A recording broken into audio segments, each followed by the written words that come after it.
আরেকটা YRF cinema হলে চলছে ওয়ার 2, যেটার ভিএফএক্স নিয়ে খুব হাসাহাসি হচ্ছে। এবার তুমি ব্রহ্মাস্ত্র করেছো, হ্যাঁ এই ভিএফএক্স এর খেলাটা কি এখানে ডিওপি কি আদৌ স্যাটিসফাইড হয় না ডিসস্যাটিসফাইড থেকে যায় দিনের শেষে ওই সরু স্ক্রিনের সামনে কাজ করতে করতে?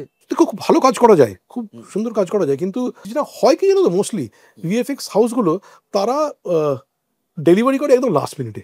কেন সাউথ তো ক্র্যাক করে ফেলতে পারছে, কেন বিশাল ভারদ্বাজ রঙ্গুনের মতন ফিল্মে এরকম হাস্যকর একটা ভিএফএক্স দেবে, কেন বলিউড যে সময় ফাইনালি মানে আমার তো বাজিরাবের ভিএফএক্স আমার যথেষ্ট সমস্যা আছে অনেকগুলো জায়গা নিয়ে, পদ্মাবতের কিছু জায়গায় আমার যথেষ্ট সমস্যা আছে ভিএফএক্স নিয়ে, আমি নিজেই কনভিন্স নই। কিন্তু কি হয়, যে টাইম ফাইনাল ডেলিভারিগুলো হচ্ছে, রিলিজ ডেট ডিসাইডেড, তখন মানে আমরা লড়াই করে যাচ্ছি, না না আরেকবার এটা রেন্ডেশন, মানে এটা রেন্ডারিং ঠিক হয়নি, এটার একটু স্কাইটা বেটার করা যায়, এটার এর থেকে বেটার করা যায়, কিন্তু তখন এই প্রডিউসার বলে যে না ছেড়ে দেওয়ার, এটাই ম্যাক্সিমাম হয় আর কি।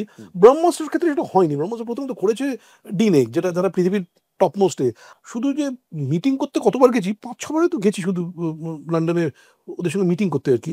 আমি ওয়ার 2 দেখিনি, কিন্তু আমার ধারণা খুব অযত্নের কাজ ওটা হবে, হয়তো খানিকটা ওভার কনফিডেন্স হবে, যেটা বড় বড় স্টাররা আছে এমনি চলে এমনি হতে চলে যাবে।